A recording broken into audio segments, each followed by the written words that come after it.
Hello दोस्तों, मैं दिनेश चौधरी आप सभी का स्वागत करता हूं पीएससी बाय डीसी सर हमारे यूट्यूब चैनल पर। जैसा कि हमने आपसे प्रॉमिस किया था कि हम एमसीक्यूज आपको लगवाएंगे। आज से हम यूनिट वाइज एक दिन में एक यूनिट, एक तारीख को एक यूनिट, 2 तारीख को 2 यूनिट, 3 तारीख को 3 यूनिट, इस क्रम में अगले 10 दिन में 10 यूनिट करने वाले हैं। हर एक यूनिट से हम 500 क्वेश्चन उठाने वाले हैं। हर एक यूनिट से 500 क्वेश्चन के माध्यम से उस पूरे यूनिट का जो निचोड़ होगा वो आपको देने की कोशिश करेंगे। चलिए बहुत सारी बातें ना करते हुए सीधे इस एमसीक्यू सीरीज को शुरू करते हैं। मैं कोशिश करूंगा कि हर एक यूनिट में ज्यादा से ज्यादा क्वेश्चन करा दूं। आप सब लोग मेरे साथ इस यूनिट में शामिल होकर के आप सारे क्वेश्चंस करिए ताकि आपके सारे डाउट्स, आपकी जो सारी समस्याएं हैं वो सॉल्व हो जाएं। चलिए शुरू करते हैं। सबसे पहले भगवान श्री गणेश का नाम लेकर श्री गणेशाय नमो बोलते हुए और मेरे शिक्षक श्री सुरेश पटेल सर को याद करते हुए हम प्रश्नों पर आ जाते हैं। मैं आपको थोड़ा सा बता दूं, क्वेश्चंस जो है वो 500 होंगे जिसमें हम पहली यूनिट को कवर करेंगे। इन 500 यूनिट में जैसे कि पहले सिस्टम था कि प्राचीन भारत से ज्यादा प्रश्न आते थे, मध्य भारत से कम प्रश्न आते थे और आधुनिक से ज्यादा आते थे। तो अगर हम नए सिलेबस के हिसाब से जो संकल्पना एवं विचार का कॉन्सेप्ट जुड़ा है उसे प्राचीन में मान लें, मध्य अभी भी कम रहेगा और आधुनिक ज्यादा रहेगा। तो अब प्राचीन भारत मतलब संकल्पना और प्राचीन भारत से लगभग 4 से 5 प्रश्न, मध्य भारत से 1 से 2 प्रश्न और यहां से 3 से 4 प्रश्न, इस तरीके से हमारे एग्जाम में अब नए सिलेबस के हिसाब से प्रश्न बनने वाले हैं। क्योंकि मैंने आप लोगों को 500 प्रश्न कराने का बोला है तो जो आधुनिक भारत और मध्य भारत के क्वेश्चन है वो आपको राजेंद्र सर करवाएंगे इसी वीडियो में। ये वीडियो क्रम से रहेगा या 2 पार्ट में, जैसा भी ज्यादा लंबा हुआ तो करेंगे। और ये वाला जो पार्ट है प्राचीन भारत, इसे और कला संस्कृति उसे मैं कवर करने वाला हूं। तो हम क्वेश्चन नंबर 289 से शुरू कर रहे हैं, 1 से लेकर 288 तक राजेंद्र सर करवाएंगे। हमने उनके वीडियो को पीछे की तरफ कर दिया है, पहले मैं आपको क्वेश्चन सॉल्व करा रहा हूं। अब यहां ध्यान से सुनिएगा, हम 10 तारीख के बाद 11 तारीख से फिर से एक यूनिट के 100-150 प्रश्न करेंगे एक दिन में। वहां हम ज्यादा क्वेश्चन नहीं रखेंगे, लेकिन वहां केवल जो हमारे हिसाब से महत्वपूर्ण प्रश्न होंगे वो रखे जाएंगे। क्योंकि मैं आपको संकल्पना वाले कॉन्सेप्ट में टॉपिक में एक टॉपिक वाइज एमसीक्यू करा चुका हूं, तो मैं रिपीटेशन नहीं चाहता था, लेकिन फिर भी थोड़ा सा रिपीटेशन होगा, इसलिए मैंने कुछ टॉपिक्स को छोड़ दिया है।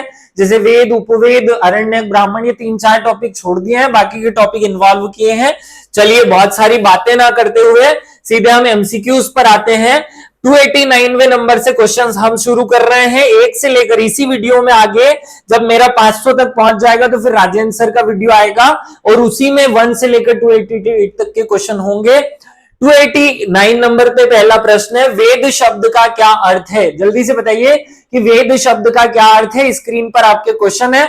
अब यहां अपने आप को जज करने की कोशिश नहीं करनी है। देखो, अब जब पहले मैं आपको एमसीक्यू कराता था तो आपको कहता था कि एक कॉपी और एक पेन लेकर के बैठ जाइए और अपना मूल्यांकन कीजिए, हमें अपने आप में सुधार करना है।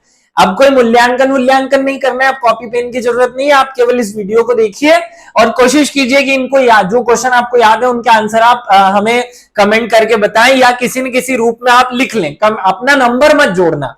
अगर आप कॉपी पेन उठाकर भी आप लिख रहे हैं तो अपने नंबर जोड़ने की जरूरत नहीं है। 100 में से आपको 100 आ जाए या 100 में से 50 आ जाए, जो आ रहा है वो आ रहा है। हम अपने आप को और अच्छा करने की कोशिश करें, लेकिन अभी अपने आप की गलतियों को नहीं देखेंगे, नहीं तो आप डिमोटिवेट होकर के एग्जाम में वो अच्छा परफॉर्म नहीं कर पाएंगे। इसलिए अपना मूल्यांकन नहीं करें, आप केवल क्वेश्चन सॉल्व करें। तो वेद शब्द का क्या आशय है? जानना, ज्ञाता, ज्ञानी या जिज्ञासु। तो वेद शब्द का जो आशय होता है वो क्या होता है? वेद का अर्थ होता है जिज्ञासा या जिज्ञासु। लेकिन यहां जो हमें मूल रूप से याद रखना है, वेद शब्द का अर्थ जानना भी होता है। तो आपको ये दोनों आंसर एक साथ में कभी ऑप्शन में नहीं रहेंगे, लेकिन अभी अगर दोनों साथ में रहे तो जिज्ञासु आंसर आपका सही होगा। चलिए आगे बढ़ते हैं। निम्नलिखित में से मानव जाति का प्रथम ग्रंथ किसे माना जाता है? किस ग्रंथ को मानव जाति का पहला ग्रंथ माना जाता है? देखिए, क्योंकि मैं टॉपिक वाइज क्वेश्चन में हर एक टॉपिक के पूरे क्वेश्चन करा चुका हूं, तो हो सकता है यहाँ रिपीटेशन हो और होगा भी, क्योंकि नए प्रश्न और कहां से लाए जाए। अगर एक एक टॉपिक से 100 प्रश्न, 50-50 प्रश्न करा दिए तो आप उनको रिकॉल कर लिए, रिवाइज करना है हमें। निम्नलिखित में से मानव जाति का प्रथम ग्रंथ किसे कहा जाता है? तो मानव जाति का पहला ग्रंथ किसे माना जाता है? ऋग्वेद को माना जाता है। चाहे तो जो जो कठिन प्रश्न रहे जो आपको नहीं आ रहे हैं उनको आप स्क्रीनशॉट लेकर के एक बार फिर से रिकॉल करेंगे। चलो आगे बढ़ते हैं। निम्नलिखित में से सबसे नवीन वेद कौन सा है? तो भैया सबसे प्राचीन हो गया ऋग्वेद, तो सबसे नवीन वेद हो गया अथर्ववेद। तो ये इसका आंसर नहीं होगा, अथर्ववेद इसका आंसर होगा, याद रखिएगा। चलिए आगे बढ़ते हैं। यूनेस्को ने वेद पाठ को मानव के मौखिक एवं अमूर्त विरासत के रूप में या विरासत की एक कृति के रूप में कब शामिल किया? फटाफट आंसर कीजिए कि यूनेस्को जो कि united nation education and cultural organisation होता है, इसने वेद पाठ को कब शामिल किया? तो फटाफट आंसर कर लीजिए। 7 नवंबर 2003 को वेद पाठ को 7 नवंबर 2003 को इसे शामिल किया गया था, याद रखना है। आगे बढ़ते हैं। ऋग्वेद में कुल कितने मंडल हैं? आप सबको मैं 10 मंडल बता चुका हूं और उनके रचयिता के नाम भी याद करा चुका हूं। अगर जरूरत पड़ेगी तो एक वीडियो में फिर से याद कराऊंगा, लेकिन अभी ये बताइए कि कितने मंडल हैं? आंसर होगा ऋग्वेद में 10 मंडल है। कितने मंडल हैं? 10 मंडल है। चलिए आगे बढ़ते हैं। निम्नलिखित में से ऋग्वेद के कौन से मंडल बाद में जोड़े गए? ऋग्वेद में 2 ऐसे मंडल हैं जो बाद में जोड़े गए। तो कौन से मंडल हैं जो बाद में जोड़े गए हैं? प्रथम, द्वितीय, तीसरा, चौथा, पांचवा, सातवां और पहला और 10वां। तो जो पहला और 10वां मंडल है ये बाद में जोड़े गए, आपको याद रखना है, ये बाद में जोड़े गए। अगर यही प्रश्न हो कि सबसे बड़ा मंडल कौन सा है, तो 10वां मंडल जो है वो सबसे बड़ा मंडल है, आप याद रखेंगे। ऋग्वेद का सबसे बड़ा मंडल 10वां मंडल है। चलिए आगे बढ़ते हैं। निम्नलिखित में से ऋग्वेद के तीसरे मंडल में वर्णित गायत्री मंत्र के रचयिता कौन है? गायत्री मंत्र के रचयिता कौन है भैया? फटाफट बताओ। गायत्री मंत्र के रचयिता कौन है? विश्वामित्र है। इन्होंने क्यों रचना की थी? आर्यों को या अनार्यों को आर्यों में बदलने के लिए, अनार्यों को आर्यों में बदलने के लिए गायत्री मंत्र की रचना एक विवाद के बाद की गई थी। कभी टाइम मिलेगा तो स्टोरी सुनाऊंगा, याद रखेंगे। विश्वामित्र द्वारा इसकी रचना की गई है। चलिए आगे बढ़ते हैं। ऋग्वेद की मूल लिपि थी, कौन सी लिपि में लिखा गया था?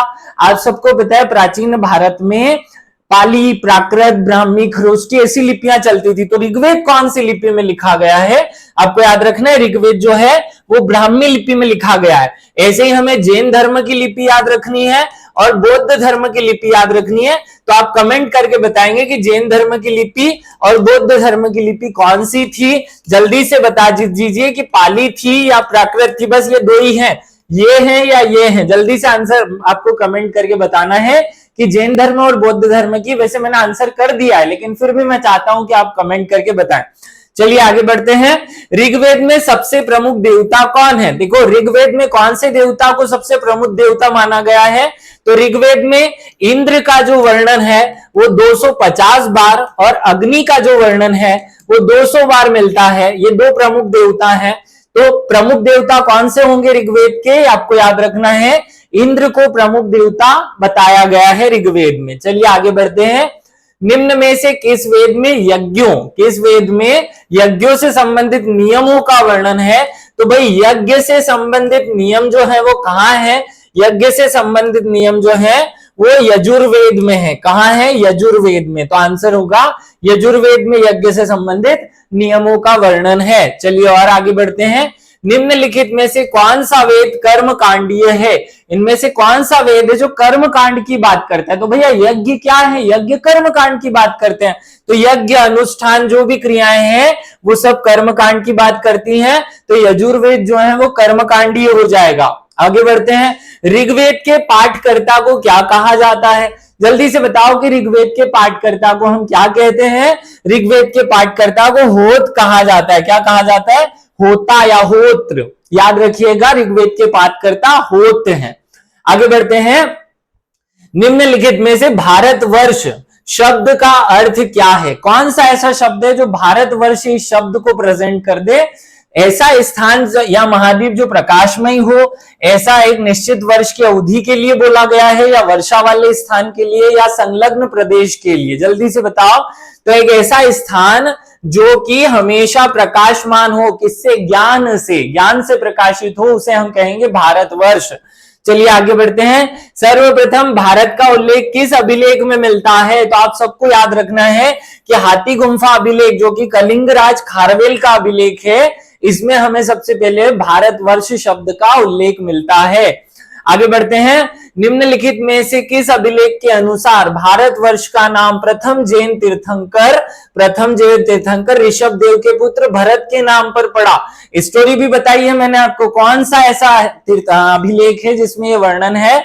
तो हाथी गुम्फा अभिलेख में ही इस बात का वर्णन है कि जैन धर्म के जो प्रथम तीर्थंकर थे, नाभिराज के पुत्र ऋषभ देव, उनके नाम पर या उसी वहीं से इसका नाम जो है भारतवर्ष पड़ा। सम्राट अशोक के किस अभिलेख या शिलालेख में जम्बूद्वीप शब्द का वर्णन मिलता है?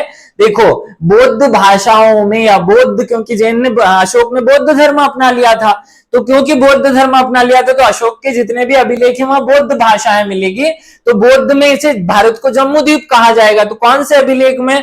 तो आपको याद रखना है, सहस्त्रराम अभिलेख में हमारे भारत को जम्बूद्वीप के नाम से प्रेजेंट करते हुए भारत का वर्णन मिलता है। चलिए आगे बढ़ते हैं। निम्नलिखित में से किस वेद में वर्णित है कि भारतवर्ष का नाम दशराज युद्ध के विजेता भरत के नाम पर पड़ा, या भरत कबीले के प्रमुख भरत के नाम पर पड़ा? तो दशराज युद्ध या इन सब बातों का वर्णन आपको याद रखना है, ये सब ऋग्वेद में मिलता है। तो दशराज युद्ध का वर्णन जो है वो ऋग्वेद की मूल विषय वस्तु के रूप में हमें याद रखना है, भरत का नाम वहां से पड़ा। मनु के अनुसार गंगा यमुना दोआब क्षेत्र को किस नाम से जाना जाता है? तो मनु ने मनु ने भारत के हर एक क्षेत्र को नदी के किनारों या दो नदियों के बीच के दोआब के रूप में प्रेजेंट किया। तो गंगा यमुना क्योंकि भारत की प्रमुख नदी है, तो याद रखना इसे मनु ने ब्रह्मऋषि प्रदेश के नाम से प्रेजेंट किया है। आगे बढ़ते हैं। राजशेखर की काव्य मीमांसा में नर्मदा नदी के उत्तर, नर्मदा नदी हमारे मध्य प्रदेश से बहती है, तो इस नर्मदा नदी के उत्तर का जो क्षेत्र है उसे क्या कहा गया है? तो उत्तर के क्षेत्र को आर्य देश, आर्यावर्त, ब्रह्मदेश या ब्रह्मऋषि देश, आपको याद रखना है, इसे आर्यावर्त कहा गया है। क्या कहा गया है? आर्यावर्त। निम्नलिखित में से किस विदेशी यात्री ने भारत को 5 इंडीज कहा है? हमारे ग्रंथों में एक स्थान पर भारत का नाम 5 इंडीज मिलता है, तो वो किसने कहा? तो वो आपको याद रखना है, हेनसोंग ने कहा है। हेनसोंग फाइयान चीनी यात्री थे, एक गुप्त काल में और एक हर्षवर्धन के काल में। मतलब हेनजांग जो है वो गुप्त काल में और फाइयान हर्षवर्धन के काल में आया था। तो इन्होंने भारत को जो है, हेनसोंग ने भारत को क्या कहा है? भारत को कहा है 5 इंडीज। आगे बढ़ते हैं। हिंदुस्तान जो शब्द है, हिंदुस्तान का सर्वप्रथम उल्लेख किस अभिलेख में मिलता है? तो ईरान का एक अभिलेख है, वहां मिला। ईरान का एक अभिलेख है, इस अभिलेख का नाम है नश्क-ए-रुस्तम। क्या नाम है? नश्क-ए-रुस्तम। यहां पर ईरान में हमें नाम मिलता है भारत का हिंदुस्तान। चलिए आगे बढ़ते हैं। महाभारत के कौन से पर्व के अनुसार दुष्यंत और शकुंतला के पुत्र चक्रवर्ती भरत के नाम पर भारत देश का नाम पड़ा? आपको याद रखना है कि ये जो नाम भारत का पड़ा है, ये महाभारत के एक वर्ण में या पर्व में हमें बताया गया है कि आदि पर्व में एक कथा मिलती है कि जो दुष्यंत और शकुंतला के पुत्र थे भरत, उनके नाम पर भारत का नाम पड़ा है। चलिए आगे बढ़ते हैं। सर्वप्रथम किस इतिहासकार ने भारत को इंडिया कहा? तो भारत इतिहास के जनक कौन है? आप सबको पता है कि यूनान के लोग इतिहास के जनक हेरोडोटस को मानते हैं, क्योंकि पहली बार इतिहास शब्द का प्रयोग भी इन्हीं ने किया था। तो हेरोडोटस ने ही इंडिया शब्द पहली बार प्रयोग किया है। तो याद रखेंगे, इंडिया शब्द यूनानी व्यक्ति हेरोडोटस ने उपयोग किया था। आगे बढ़ते हैं। बौद्ध ग्रंथों में भारत का नाम क्या मिलता है? मैं आपको बता चुका हूं कि भारत का नाम बौद्ध ग्रंथों में जम्मू द्वीप मिलता है। क्या मिलता है? जम्मू द्वीप। आगे बढ़ते हैं। संस्कृत और पाली साहित्य में भारत को कितने भागों में बांटा गया है? देखो भैया, संस्कृत हो या पाली साहित्य हो या कोई और सा साहित्य हो, सभी साहित्यों में भारत जो शब्द है या भारत के अलग अलग पार्ट जो बताए गए हैं वो सब स्थानों पर एक जैसे 5 उत्तर, पश्चिम, दक्षिण और मध्य इस तरीके से बांट करके बताए गए हैं, ये याद रख लेना। आगे बढ़ते हैं। वराह मिहिर द्वारा रचित वृहत संहिता नामक ग्रंथ में भारत की भौगोलिक आकृति कैसी बताई गई है? तो वृहत संहिता का नाम सब लोगों ने पढ़ा हुआ है, वराह मिहिर ने लिखी है। तो वहां भारत की जो आकृति है वो कछुए के जैसी बताई गई है। किसके जैसी बताई गई है? कछुए के जैसी। अब आपको लग रहा हो कि सर तो धनाधन प्रश्न फटाफट बताना, भाई 500 प्रश्न कराने अगर मैं धीरे करूंगा तो 6 घंटे का वीडियो बन जाएगा, और मैं नहीं चाहता कि मेरे बच्चे अपना रिवीजन ना कर पाए। मैं जल्दी से जल्दी 3-4 घंटे के अंदर अंदर आपको 500 प्रश्न कराने की कोशिश करूंगा, ताकि आप अपने बचे हुए समय में रिवीजन कर सकें। चलिए आगे बढ़ते हैं। चीनी यात्री हेनसोंग ने भारत का आकार कैसा बताया है? तो जो हेनसोंग और फाइयान आए थे उनमें से हेनसोंग ने भारत का आकार जो है वो अर्धचंद्राकार बताया है। कैसा बताया है? अर्धचंद्राकार। आपको याद रखना है कि भारत का आकार हेनसोंग के हिसाब से अर्धचंद्राकार था। श्रुति ग्रंथों के अनुसार निम्नलिखित में से कौन सा ग्रंथ नहीं आता है? इन 4 ऑप्शन में से एक ग्रंथ जो है वो श्रुति है। देखो 2 प्रकार के ग्रंथ होते हैं, एक होता है श्रुति साहित्य और एक होता है स्मृति साहित्य। तो इनमें से एक ऐसा चीज है जो श्रुति में नहीं आती है, वो वेदांग है। क्या है ये? वेदांग को श्रुति साहित्य का हिस्सा नहीं माना जाता, ओरिजिनल नहीं मानते इनको। डॉक्टर काणे के अनुसार मुख्य स्मृतियों की संख्या कितनी है? जल्दी से बताओ भैया कि स्मृतियों की संख्या डॉक्टर काणे के अनुसार कितनी बताई गई है?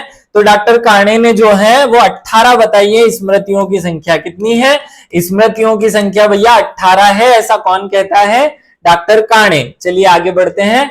मनुस्मृति का अंग्रेजी में अनुवाद करने वाला पहला व्यक्ति कौन था? फटाफट बताओ कि अंग्रेजी में अनुवाद किसके द्वारा किया गया था? अंग्रेजी में अनुवाद करने वाला जो पहला व्यक्ति था वो कौन था? वो जोन्स था। विलियम जोन्स ने मनुस्मृति, देखो पहला ग्रंथ जो कि अंग्रेजी में अनुवादित रहा वो मनुस्मृति, और उसकी भी अंग्रेजी में अनुवाद ट्रांसलेशन करने का काम विलियम जोन्स ने बड़े जोश से किया था। तो यहां मैंने जोश इसलिए लिख रखा है कि याद हो जाए। चलिए आगे बढ़ते हैं। वर्तमान रूप में मनुस्मृति किसके द्वारा लिखी गई? देखो मनु ने तो लिखी नहीं, मनु ने तो जो स्मृति लिखी थी वो ओरिजिनल थी, लेकिन अभी वर्तमान में हमें जो प्राप्त है वो मनुस्मृति उनके शिष्य भृगु ऋषि ने लिखी है। किसने लिखी है? भृगु ऋषि द्वारा लिखी गई है। तो याद रखेंगे, मनु ने लिखा भृगु या भृगु ने लिखा मनुस्मृति। आगे बढ़ते हैं। सृष्टि की उत्पत्ति का वर्णन मनुस्मृति के किस अध्याय में मिलता है? जल्दी से बताओ कि कौन सा अध्याय। तो देखो पृथ्वी की उत्पत्ति नहीं होगी तो बाकी बातें कहां होगी? तो पृथ्वी की उत्पत्ति सबसे प्रथम कार्य है, तो प्रथम अध्याय में जो है वो हमें पृथ्वी की उत्पत्ति का वर्णन मिलता है। याद रख लेना, इस तरीके से हम याद कर सकते हैं। आगे बढ़ते हैं।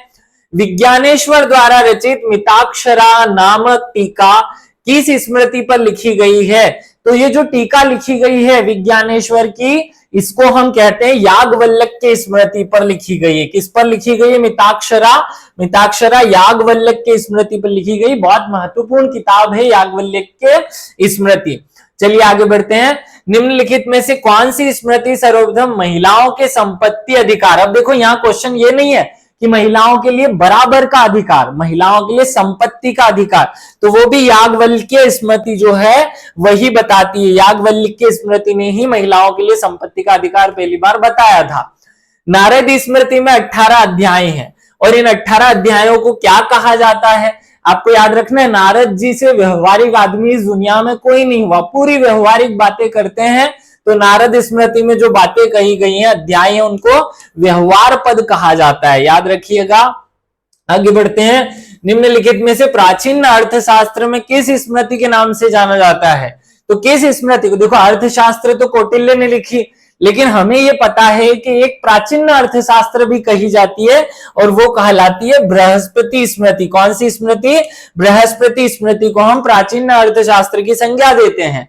आगे, निम्नलिखित में से कौन सी स्मृति न्यायालयीन कार्यों के या न्यायालयीन विषयों में प्रमुख मानी जाती है? तो आपको याद रखना है जो बृहस्पति स्मृति है, न्यायालय सबसे बड़ा कार्य है, क्योंकि एक बार केस शुरू होता है तो बहुत दिन तक चलते ही रहता है, खत्म ही नहीं होता है। तो बृहस्पति स्मृति जो है वो व्यवहार विषयक बातों की बात करती है। रेस जुडिकेटा क्या है? रेस जुडिकेटा की संकल्पना कहां से ली गई या का प्रथम उल्लेख विवरण कहां मिलता है? ये भी बृहस्पति स्मृति में ही। रेस जुडिकेटा जो है उसका वर्णन बृहस्पति स्मृति में मिलता है। मनुस्मृति हमें याद है, नारद स्मृति की हम बात कर चुके हैं। चलिए आगे बढ़ते हैं। वेदांग की संख्या कितनी है, वेदों के अंग, जैसे मनुष्य के 4 अंग, 2 हाथ 2 पांव 2 आंख, तो वैसे ही 6 अंग होते हैं वेदों के। कितने अंग? 4 खुद वेद और 6 उनके अंग। याद रखना है वेदांग कितने हैं? शिक्षा, ज्योतिष, कल्प, निरुक्त, व्याकरण और छंद, ये 6 वेदांग हैं। वैदिक शिक्षा से संबंधित प्राचीनतम साहित्य किसे कहा जाता है? कौन सा जो साहित्य है वो वैदिक शिक्षा का सबसे पुराना स्रोत है? तो प्रीतिशास्य जो है, प्रीतिशास्य, ये वैदिक शिक्षा का सबसे प्राचीनतम साक्ष्य है, आप याद रखेंगे। चलिए आगे बढ़ते हैं। निम्नलिखित में से किन ग्रंथों को धर्मशास्त्र कहा जाता है? आप लोगों ने स्मृतियां पढ़ी हुई हैं, उन स्मृतियों को हम क्या कहते हैं? धर्मशास्त्र की संज्ञा देते हैं, क्योंकि सारा धर्म, कर्म, नियम, कानून, सारी चीजें स्मृतियों से निर्धारित की गई हैं, याज्ञवल्क्य स्मृति हो या मनुस्मृति हो। आगे बढ़ते हैं। निम्नलिखित में से किस वेदांग में शब्दों की उत्पत्ति? अब देखो, हमने भाषा सीखी, भाषा के पहले शब्द, तो शब्दों का वर्णन जो है वो निरुक्त नाम के वेदांग में वर्णन होता है कि हमें कैसे शब्द बनाने हैं, सारी बातें जो है वो निरुक्त में दी गई हैं। आगे बढ़ते हैं।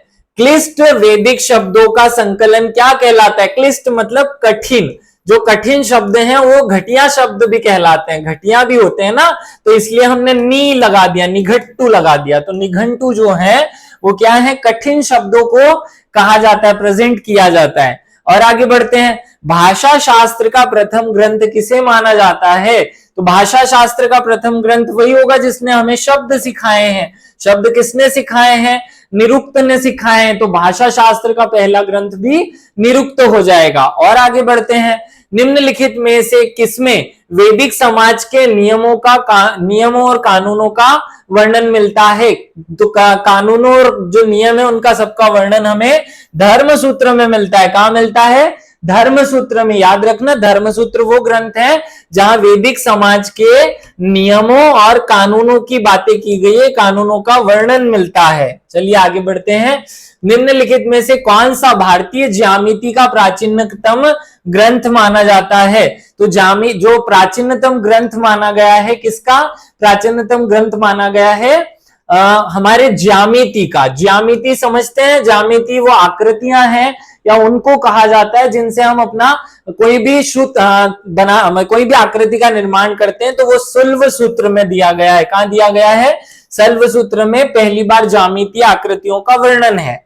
चलिए आगे बढ़ते हैं। भागवत गीता में कुल कितने अध्याय हैं? आप सबको पता है भागवत गीता में कुल 18 अध्याय। अर्जुन मान नहीं रहा था तो भगवान ने नॉन स्टॉप 18 अध्याय सुनाया, वो पागल हो गया, सुन करके अपना मूड बदल लिया। तो 18 अध्याय याद रखना भगवत गीता में। आगे बढ़ते हैं। निम्नलिखित में से कौन सा ग्रंथ विश्व की रचना, मतलब विश्व के संपूर्ण निर्माण और पुनर्निर्माण या उसके नष्ट होने की बातें करता है? तो जो पुराण है उनमें विश्व कैसे बना, कैसे उसमें जीव की उत्पत्ति हुई, कैसे वो नष्ट होता है, कैसे नया युग शुरू होता है, इन सब बातों का वर्णन मिलता है। तो आंसर होगा पुराण। आगे बढ़ते हैं। पुराणों की कुल संख्या कितनी है? आपको याद रखना है पुराणों की संख्या भी कुल कितनी है? 18 पुराण माने गए। कितने माने गए? 18 पुराण। अब अलग अलग स्त्रोत में अलग भी मिले तो आप 18 ही आंसर करेंगे। अष्टांग हृदय नामक जो किताब है, जो कि आयुर्वेद की जननी मानी जाती है, तो आयुर्वेद की जो जननी है अष्टांग हृदय, इसका लेखक कौन है? वाग्भट्ट नाम के जो ऋषि हैं वो इसके प्रमुख लेखक माने गए हैं। आगे बढ़ते हैं। सिद्धांत शिरोमणि, सिद्धांत शिरोमणि किसके लेखक हैं? तो आप भास्कर पेपर पढ़ते होंगे, दैनिक भास्कर, उसके कुछ सिद्धांत हैं, तो याद रख लेना भास्कराचार्य जो हैं वो सिद्धांत शिरोमणि नामक पुस्तक के लेखक हैं। और आगे बढ़ते हैं। काव्य अलंकार, काव्य का अलंकार किसकी रचना है? काव्य अलंकार किसकी रचना है भैया? तो जो पितामह होते हैं, भामा होते हैं, वो सबके काव्य की रचना करते हैं। भामा पितामह जो हैं वो काव्य अलंकार के लेखक हैं। और आगे बढ़ते हैं। योग दर्शन के प्रवर्तक कौन है? ऐसे ही मिक्स करके क्वेश्चन आएंगे ना, मैंने तो फिर भी 10-10, 20-20 हर टॉपिक से रखे हुए हैं। तो योग दर्शन के जो लेखक हैं वो कौन है? तो योग, देखो हमें सुबह सुबह योग कौन दिखाता है? बाबा रामदेव। तो बाबा रामदेव का जो ब्रांड नेम है वो पतंजलि है, तो पतंजलि ने योग सूत्र की रचना की थी या योग दर्शन दिया था। आगे बढ़ते हैं।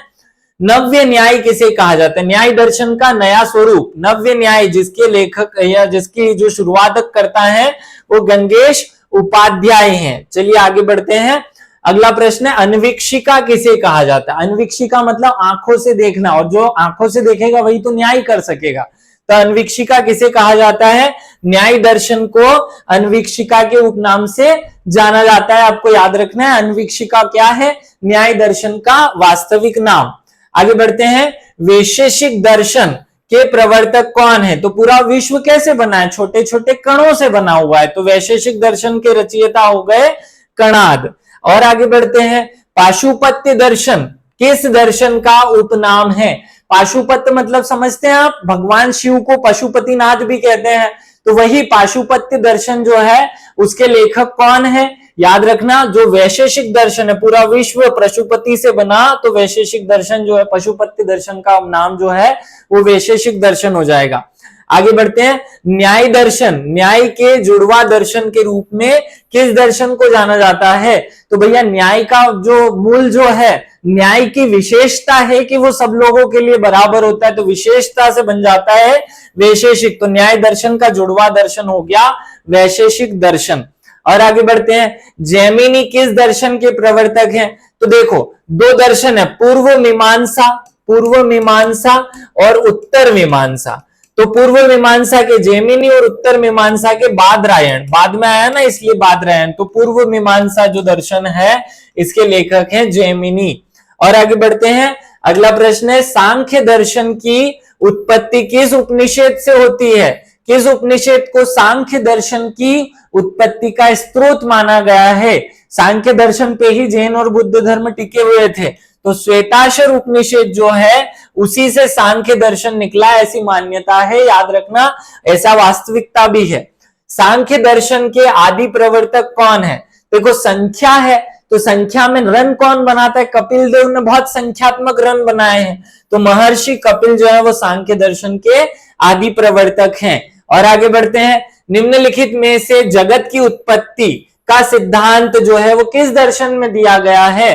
तो सारी संख्याएं बता करके पहली संख्या बताई पृथ्वी, दूसरी तीसरी ऐसे टोटल 25 संख्याएं बताई कि इन 25 तत्वों की संख्या सांख्य दर्शन में 25 होने के कारण सांख्य का नाम सांख्य पड़ा, और इस 25वें या पहले तत्व से पृथ्वी की उत्पत्ति वो मानते हैं। आगे बढ़ते हैं, निम्नलिखित में से द्वैतवादी दर्शन कौन सा है? द्वैतवादी माने दो अलग अलग चीजों को मानने वाला दर्शन, तो कौन सा दर्शन जो है वो द्वैतवादी दर्शन माना जाता है? आपको याद रखना है, संख्यात्मक बात हो गई ना, 1 2 3 ये संख्या हो गई, तो जो सांख्य दर्शन है उसे क्या कहा जाता है? द्वैतवादी दर्शन। याद रखना, दर्शन दो ही प्रकार के होते हैं, द्वैतवादी या अद्वैतवादी। और आगे बढ़ते हैं, सांख्य दर्शनम में मोक्ष से क्या आशय है? मोक्ष का क्या अर्थ बताया गया है?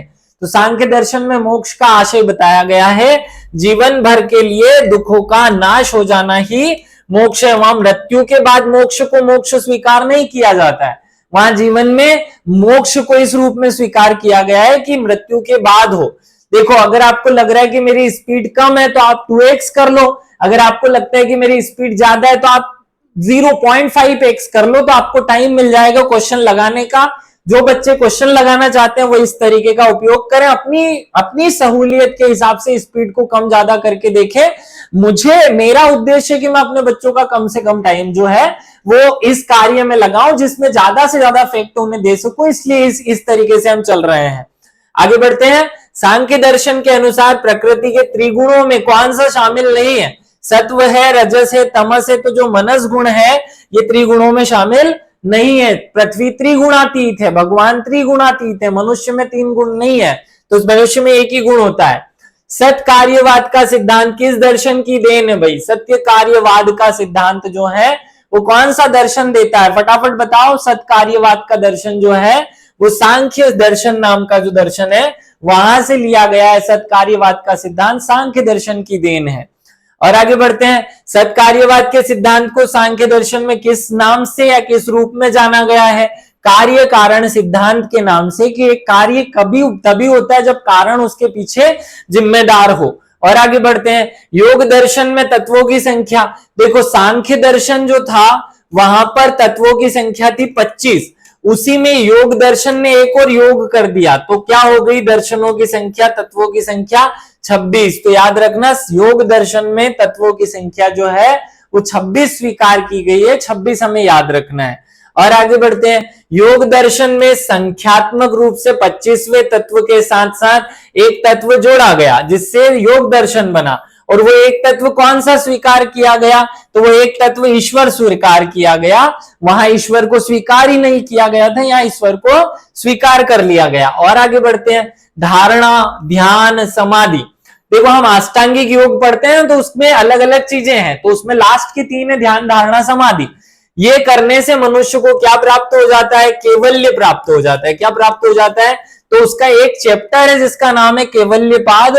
उस केवल्यपाद नाम के जो चैप्टर है उसमें इस बात का वर्णन है कि ये 3 चीजें भी होनी चाहिए, ध्यान, धारणा और समाधि, इनका व्यवस्थित वर्णन मिलता है। यही पूछा है कि कौन से अध्याय में, भाग में इनका वर्णन है।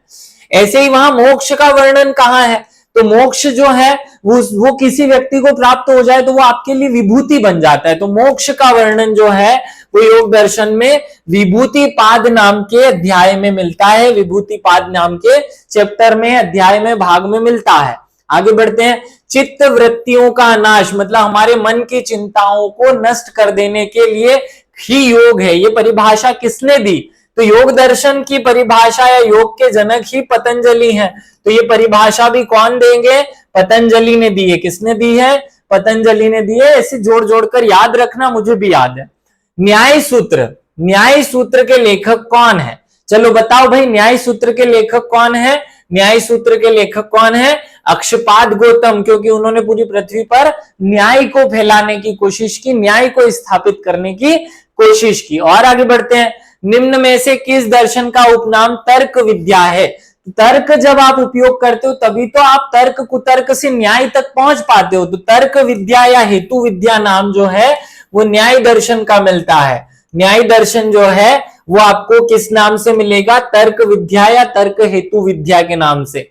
और आगे बढ़ते हैं, निम्नलिखित में से किस दर्शन में सभी दर्शनों का प्रवेश द्वार माना गया है। भाई कौन से दर्शन को प्रवेश द्वार स्वीकार किया गया है, तो याद रखेंगे प्रवेश द्वार के रूप में कौन सा दर्शन स्वीकार किया गया है, जहां से मनुष्य को न्याय मिले वहीं से उसका जीवन में प्रवेश होता है। तो न्याय दर्शन को जो है वो सभी दर्शनों का प्रवेश द्वार माना गया है। और आगे बढ़ते हैं, मीमांसा का शाब्दिक अर्थ क्या है भैया, तो मीमांसा का शाब्दिक अर्थ होता है जिज्ञासा। मीमांसा माने क्या, जिज्ञासा, और उसी जिज्ञासा से एक दर्शन की उत्पत्ति हुई, पूर्व मीमांसा की, और दूसरा बना उत्तर मीमांसा। किस दर्शन का उदय वेदों के तात्कालिक ज्ञान प्राप्त से होता है या उसकी जिज्ञासा से होता है। देखो जो मीमांसा दर्शन है वो वेदों में निहित ज्ञान के अंदर जब ये प्रश्न उसकी और जानने की इच्छा से कि पृथ्वी कैसे है, उसमें वर्णन था भगवान, तो भगवान कौन है, इन सब जिज्ञासाओं से मीमांसा दर्शन की उत्पत्ति हुई है। और आगे बढ़ते हैं, वेदांत दर्शन के प्रवर्तक कौन है। भाई कौन है वेदांत दर्शन के प्रवर्तक, वेदांत दर्शन के प्रवर्तक हमें पता है। वेदांत दर्शन का हमें मूल, क्योंकि ये तो हमने किसी दर्शन के नाम में पढ़ा ही नहीं है, तो वेदांत दर्शन का जो प्रवर्तक है वो कौन हो जाएगा, उत्तर वाला हिस्सा, बाद वाला हिस्सा। तो पूर्व मीमांसा और उत्तर मीमांसा, उत्तर मीमांसा के जो लेखक हैं वो कौन है, बादरायण है। तो फिर आंसर क्या हो जाएगा, बादरायण जो है वो वेदांत दर्शन के प्रवर्तक माने जाते हैं। तो वेदांत दर्शन के प्रवर्तक कौन हो गए, बादरायण। आगे बढ़ते हैं, नेक्स्ट प्रश्न है, ऋग्वेद में ऋतस्य गोपा किसे कहा गया है। भाई ऋतस्य गोपा किसको कहा गया है, वरुण देव को। किसे कहा गया है, वरुण देव को हमने ऋतस्य गोपा के नाम से जाना है, याद रखिएगा। ऐसे प्रश्न इंपॉर्टेंट है। ऋग्वेद में ऋतस्य धीति, धीति माने जो धक धक कर रहा है, धधकता है, धधकती क्या है, आग है। तो ऋतस्य धीति किसे कहा, अग्नि को ऋतस्य धीति कहा गया है। अगले पॉइंट पे आते हैं, आचार्य सायण द्वारा ऋत का अर्थ एक विशेष शब्द बताया गया है। तो आचार्य सायण ने जो है वो सूर्य को क्या कहा है, सूर्य को आचार्य सायण ने ऋत का पर्याय बता दिया है। और आगे बढ़ते हैं, ऋग्वेद में ऋत जात की संज्ञा किसे दी जाती है? भैया ऋत जात कौन है? जल्दी से बताओ कि ऋग्वेद में ऋत जात किसे कहा गया है? तो ऋग्वेद में ऋत जात जो है वो सोम देवता को कहा गया है, जिसकी कोई जात नहीं, वो सोम देवता है, ऋत जात, याद रखना। और आगे बढ़ते हैं, निम्नलिखित में से किसे नरिष्ठ, नरिष्ठ माने क्या? नरिष्ठ शब्द का उपयोग किस किस सभा के लिए होता है? सभा के लिए, समिति के लिए, विद्वत के लिए, या किसके लिए? विद्वत किस एक संस्था को हमने नरिष्ठ के नाम से भी जाना है? तो नरिष्ठ के नाम से किस संस्था को जाना जाता था भैया? आप जल्दी से बताओ कि जो सभा थी उसे वरिष्ठ लोगों की, मतलब नरिष्ठ लोगों की, ऐसे ही कोड बोला था मैंने जब पढ़ा रहा था। आगे बढ़ते हैं, ऋग्वेद में सभा का उल्लेख कितनी बार मिलता है? तो ऋग्वेद में सभा का उल्लेख जो है भैया, सभा में 8 लोग होने चाहिए तब वो सभा होगी, तो 8 बार मिलता है ऋग्वेद में सभा का उल्लेख। आगे बढ़ते हैं, समिति के अध्यक्ष को क्या कहा जाता था? समिति के जो अध्यक्ष होते थे उन्हें ईशान कहा जाता था। क्या कहा जाता था? ईशान, याद रखना, सभी समिति के अध्यक्ष को ईशान कहते थे। समिति शब्द का अथर्ववेद में, अथर्व लिखो, यहां अथर्व लिखोगे ऐसे आ बनाना पड़ेगा, तो ये 1 हुआ, ये 3 हुआ, तो ऐसे 13 बार उल्लेख जो है वो अथर्ववेद में समिति का मिलता है, ये याद रखना है। और आगे बढ़ते हैं, किस वैदिक देवता को ऋद का गर्भ माना गया? जो, क्योंकि देखो पृथ्वी का पालन करता कौन है? पालन करता विष्णु है, संहार करता महेश माने शंकर भगवान है, और जन्मदाता ब्रह्मा है, तो पालन करता वही हो गए ना, विष्णु जी। तो विष्णु को जो है, वही विष्णु जो है, उन्हें किस नाम से? ऋत के गर्भ के नाम से पुकारा गया है। और आगे बढ़ते हैं, ऋग्वेद में किस देवता को ऋतस्य प्रेषा या ऋतस्य धीति कहा गया है? तो अब भी मैंने बताया ना, धीति माने धधकती, तो ऋतस्य प्रेषा या ऋतस्य धीति जो है वो अग्नि को माना गया है। किसे माना गया है? ऋतस्य प्रेषा और ऋतस्य धीति, अग्नि को। यजुर्वेद में किसको ऋतवान और सत्य की वृद्धि करने वाला, आग जो है वो हमेशा सत्य की वृद्धि करती है, तो अग्नि जो है उन्हें ऋतवान और ऋतस्य की वृद्धि करने वाला बताया गया है। और आगे बढ़ते हैं, अगले प्रश्न पे चलो। सभा और समिति को प्रजापति की 2 पुत्रियां कहाँ कहा गया है? कौन से वेद में कहा गया है? तो भैया जो अथर्व वेद है उसमें सभा और समिति को प्रजापति की 2 पुत्री के नाम से प्रेजेंट किया गया है। आगे बढ़ते हैं, निम्नलिखित में से कौन सी संस्था का प्रतिनिधित्व सामान्य जनता करती है? कौन सी? देखो, सामान्य जनता और वह अच्छे ऊंचे लोग, तो ऊंचे लोग सभा में वरिष्ठ लोग हैं, वरिष्ठ लोग, और यहाँ सामान्य लोग है, तो आंसर क्या हो जाएगा? समिति जो है वो सामान्य जनों की सभा है। और आगे बढ़ते हैं, निम्नलिखित में से सभा के सदस्यों को क्या संज्ञा दी जाती है? सभा के सदस्यों को क्या कहा जाता है? सभ्येय विप्र कहा जाता है। क्या कहा जाता है? सभ्येय विप्र कहा जाता है, ये याद रखना। और आगे बढ़ते हैं, सभा के पुरुष व स्त्री सदस्यों को क्रमशः क्या कहा जाता है? तो सभा के पुरुष सदस्यों को सभ्येय और स्त्री सदस्यों को सभावती कहा जाता है, और सबको मिलाकर के सभ्येय विप्र कहा जाता है। आगे बोलो, किस जनतांत्रिक संस्था का ऋग्वेद में 9 बार और अथर्ववेद में 13 बार वर्णन मिलता है? तो ऋग्वेद में 9 बार और 13 बार वर्णन जो है वो समिति का मिलता है। जनतांत्रिक बोल दिया ना उसने, तो यहीं से समझ में आ जाए, क्योंकि अगर वो सभा बोलता तो फिर यहाँ 8 करना पड़ता। तो समिति का जो है वो 9 और 13 बार वर्णन जनतांत्रिक संस्था के रूप में मिलता है। अथर्ववेद में राजा के लिए किस संस्था का सहयोग प्राप्त करना अपेक्षित था? तो भैया जनता का सहयोग के लिए बिना कोई भी राजा अपने पद पर नहीं रह सकता था, राजा राजा ही नहीं है। जनता का जो दल है या जनता का जो समूह है, संगठन है, वो समिति है। तो आपको याद रखना है, समिति के विश्वास के बिना उसका काम नहीं चलेगा। और आगे बढ़ते हैं, प्राचीन भारत का सबसे विशाल और शक्तिशाली गणराज्य कौन सा था? देखो यहाँ क्या लिखा हुआ है, विशाल, और विशाल से ही बनती है वैशाली। क्या बनती है? तो वैशाली गणराज्य तो था, वो सबसे शक्तिशाली और विशाल था, बड़ा था आकार में, ये याद रख लेना। और आगे बढ़ते हैं, निम्नलिखित में से सर्वप्रथम गणराज्यों की खोज किसने की? सर्वप्रथम गणराज्यों की खोज जो है वो रिज डेविडस ने की थी। किसने की थी?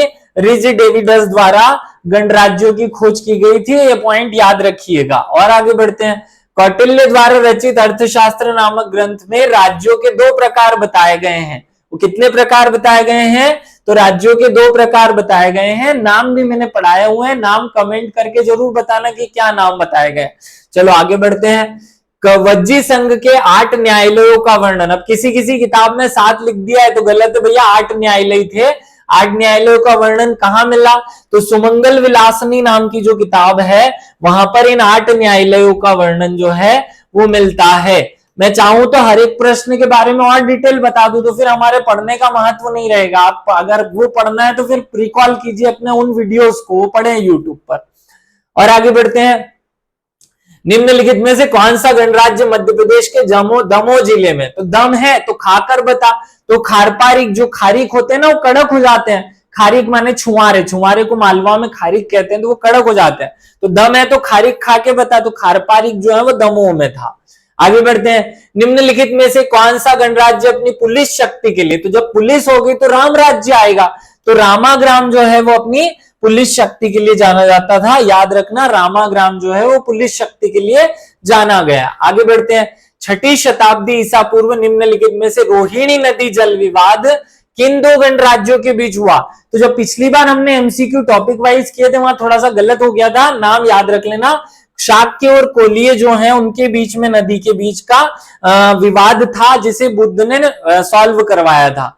आगे बढ़ते हैं। निम्नलिखित में से कौन से गणराज्य में दर्शन शास्त्र के क्षेत्र के रूप में विशेष प्रसिद्धि मिली? भैया दर्शन शास्त्र का जो क्षेत्र है वहां विशेष प्रसिद्धि चाहिए, तो वहां विशेष प्रसिद्धि किसे मिलेगी? जो हमेशा खुशी खुशी चीजों को दर्शन के रूप में देखेगा। तो खुशी खुशी मतलब कुशीनारा के मल्ल जो है वहां दर्शन का विशेष प्रभाव मिलता है, वहां दर्शन की विशेष बातें जो है वो हमें पढ़ने को मिलेगी, सुनने को मिलेगी, देखने को मिलेगी। और आगे बढ़ते हैं, अगले पॉइंट पे आते हैं। कपिलवस्तु के शाक्य वंशीय गणराज्य की स्थापना किसने की थी? तो जो स्थापना है वो उसने की जिसकी कीर्ति सब दूर फैली हुई है। देखो कीर्ति माने किरण, किरणों से ही सब चीजों की स्थापना होती है, पेड़ पौधे को पोषण वहीं से मिलता है, ये भी याद रखना। और आगे बढ़ते हैं। प्राचीन भारत में 16 महाजनपदों में कितने गणराज्य हुआ करते थे? तो 16 महाजनों में 10 गणराज्य हुआ करते थे, ये हमें याद रखना है। 16 महाजनपद में कितने गणराज्य थे? 10। अगर टाइम रहेगा तो मैं आपको एक वीडियो में लुसेंट की टेबल्स याद कराऊंगा, हिस्ट्री की आप टेंशन मत लीजिए, मैं याद कराने के लिए तैयार हूं, मुझे याद है। प्राचीन भारतीय गणराज्यों में मतदान अधिकारी को क्या कहते थे? मतदान अधिकारी को, क्योंकि मतदान वो सबके घर जा जाकर ग्रहण करता था, तो शलाका ग्राहक कहा जाता था। क्या कहा जाता था? शलाका ग्राहक कहते थे मतदान अधिकारी को। और आगे बढ़ते हैं। पीपर हवा धातु अवशेषों की स्थापना किसने करवाई थी? पीपल हवा धातु अवशेषों की स्थापना वही करेगा जो सब चीजों का निर्माण करेगा। तो सुकीर्ति ने पीपर हवा धातु अवशेषों का निर्माण करवाया था। आगे बढ़ते हैं। कपिलवस्तु गणराज्य की विनाश किसके द्वारा किया गया? तो जो विनाश करने वाला व्यक्ति है वो बहुत डमरू है, डमरू बजाता है, तो विद्दब ने किया था, डमरू बजाकर विद्दब कर दिया था, विनाश कर दिया था। आगे बढ़ते हैं। कपिलवस्तु के शाक्य किस राज्य की अधीनता स्वीकार करते थे? तो कपिल जो है वो कौशल दिखाता है, इसलिए याद रखना कपिलवस्तु के जो शाक्य हैं वो कौशल राज्य की, किसकी? कौशल राज्य की जो है वो अपनी अधीनता स्वीकार करते थे। अलकप्प के बुली गणराज्य के वर्तमान किस क्षेत्र में मिलते हैं? तो बुली है ना, तो बुली बिहार से है, तो बुली याद रखना बिहार के क्षेत्र से बलकप्प के बुली संबंध रखते हैं। निम्न में से किस गणतंत्र में लोग बौद्ध धर्म के अनुयायी थे? तो जो अलकप्प के बुली हमने बात की है, ये भी जो है मूल रूप से उसके बौद्ध धर्म के अनुयायी हुआ करते थे। तो आपका आंसर होगा अलकप्प के बुली जो है वो बौद्ध धर्म के अनुयायी थे। कुशीनारा के मल्ल गणराज्य की राजधानी क्या थी? तो मल्ल की राजधानी या मल्ल की राजधानी, मल्ल जो है वो बहुत कस के पकड़ लेते हैं ना, मल्ल युद्ध में आदमी को कस के पकड़ा जाता है, तो कुशिया जो है वो मल्ल की राजधानी थी। आगे बढ़ते हैं। किस ग्रंथ में कुशीनारा के मल्लों को श्री राम के छोटे भाई चंद्रकेतु मल्ल के पुत्र के रूप में वर्णित किया गया है? तो राम का वर्णन तो रामायण में मिलेगा, राम के भाई लक्ष्मण की बात हो रही है, तो रामायण आंसर होगा। और आगे बढ़ते हैं। निम्न में से किस गणराज्य के लोग दर्शन शास्त्र में विशेष प्रगति की थी? दर्शन शास्त्र में विशेष प्रगति जो है वो कुशीनारा के मल्लों द्वारा की गई थी। और आगे बढ़ते हैं, किस गणराज्य के राजा जनक से संबंध थे, या जनक जो है उसके राजा थे? तो मिथिला कुमारी कौन है? हमारी जानकी माता, राम की पत्नी जानकी, और जानकी के पिता जनक। जनक किसके, कौन से क्षेत्र के राजा? मिथिला के राजा हैं। ये ऐसे ये जोड़ लेना, याद रहेगा। कौटिल्य के अनुसार राज्य शब्दोपजीवी, दो प्रकार के राज्य बताए थे ना, तो उसमें एक है राज्य शब्दोपजीवी राज्य जो है वो कौन से थे? इनमें से वो राज्य जो राज्य शब्दोपजीवी कहलाते थे, वो राजा की उपाधि धारण करने वाले, राज्य की उपाधि, राजा शब्द का उपयोग करने वाले गणराज्य को राज्य शब्दोपजीवी कहा गया है। और आगे बढ़ते हैं, प्राचीन भारतीय गणतंत्र के आधुनिक शब्दावली में क्या कहा जा सकता है, क्या कहना चाहिए? तो उसे कुलीन तंत्र या अभिजात्य तंत्र कहना चाहिए, क्योंकि उसमें सब लगभग 7,707, 2,000, 3,000 ऐसे लोग, कुलीन लोग मिलकर के शासन करते थे, इसलिए इसे कुलीन तंत्र या अभिजात्य तंत्र कहा जाता है। वर्ण व्यवस्था से संबंधित पुरुष सूक्त जो है, हमने पढ़ा हुआ है पुरुष सूक्त, जिससे पृथ्वी की उत्पत्ति हुई, वो कहां का है? उसका वर्णन ऋग्वेद के 10वें मंडल में मिलता है। कौन से मंडल में? 10वें मंडल में ऋग्वेद के पुरुष सूक्त है, जिससे पूरे पृथ्वी पर 4 वर्णों की उत्पत्ति या 4 प्रकार के मनुष्यों की उत्पत्ति हुई, बाकी उनकी संतान हम सब लोग बन गए। वैदिक कालीन वर्ण व्यवस्था जो थी वो किस पर आधारित थी? कौन सी चीज पर? जन्म पर थी, कर्म पर थी, धर्म पर थी, जाति पर थी? आपको याद रखना है, वैदिक काल और पूछा जाए तो कर्म आंसर होगा, और अगर उत्तर वैदिक काल पूछ लिया जाए तो उत्तर वैदिक काल में यह व्यवस्था जन्म आधारित हो गई थी। किस पर आधारित हो गई थी? जन्म आधारित हो गई थी, याद रख लेना। और आगे बढ़ते हैं, वैदिक कालीन समाज कितने वर्णों में विभाजित था? तो वैदिक कालीन जो समाज है वो कितने वर्णों में? 4 वर्णों में विभाजित था। कितने वर्णों में? 4 वर्णों में। आगे बढ़ते हैं, श्रीमद् भागवत गीता में कृष्ण ने कहा कि मैंने इस 4 वर्णों की उत्पत्ति की है। किस आधार पर? तो वे कहते हैं कि 4 वर्णों की उत्पत्ति मैंने गुण और कर्म के आधार पर की है। एक बहुत अच्छी बात भी वो साथ में कहते हैं, अब क्योंकि हम क्वेश्चन कर रहे हैं इसलिए बातें नहीं करते, गुण कर्म के आधार पर भगवान कृष्ण ने गुण कर्म च विभागस्य, ये ऐसा वो कहते हैं, चतुर्वर्णा मया सृष्टा गुण कर्म च विभागस्य, ऐसे कहते हैं। वैश्य वर्ण के लिए कौन सा रंग बताया गया है? तो वैश्य वर्ण के लिए जो है वो पीला रंग बताया गया है, काला शूद्र के लिए बताया गया है, लाल जो है क्षत्रिय के लिए बताया गया है, और सफेद जो है, सफेद या स्वर्ण जो है वो ब्राह्मण के लिए बताया गया है। तो आप देख लेना मेरा रंग कौन सा है, कोई फर्क नहीं पड़ता इन रंगों भंगों से, हमें तो शक्ति या हमारी क्षमता पर विश्वास हो। वर्ण व्यवस्था की उत्पत्ति की जानकारी हमें किससे मिलती है? तो हमें पता है कि 10वें मंडल में पुरुष सूक्त में इसकी जानकारी है, तो वो कहां है? ऋग्वेद में है। तो ऋग्वेद से जो है वर्ण व्यवस्था की उत्पत्ति की जानकारी मिलती है। आगे बढ़ते हैं, किस वर्ण को समाज का संरक्षक माना गया?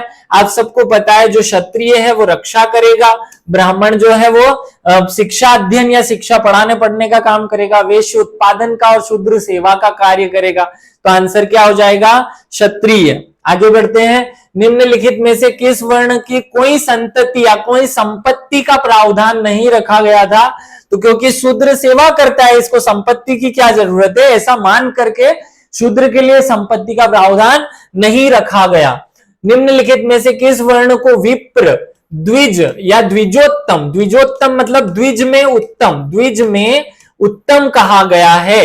तो देखो द्विज तो ये तीनों वर्ण थे, लेकिन द्विजोत्तम जो है वो ब्राह्मण के लिए उपयोग हुआ है, तो आंसर आपका ब्राह्मण हो जाएगा। इसे विप्र भी कहा जाता था। तमस गुण की प्रधानता किस वर्ण में ज्यादा है?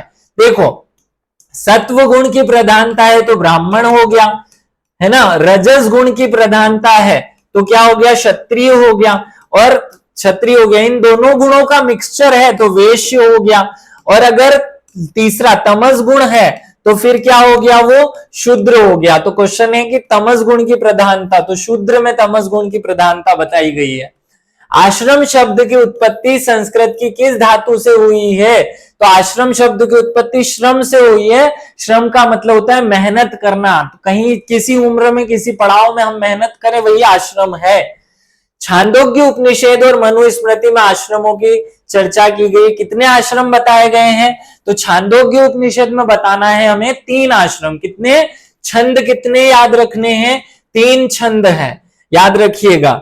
अब अगले प्रश्न पर चलते हैं। चारों आश्रमों का वर्णन हमें कहां मिलता है पहली बार? ये पीएससी मेंस पूछ चुका है प्रश्न। जाबाली उपनिषद में पहली बार 4 वर्णों या 4 प्रकार के आश्रमों का वर्णन मिलता है। वर्णनीय आश्रम।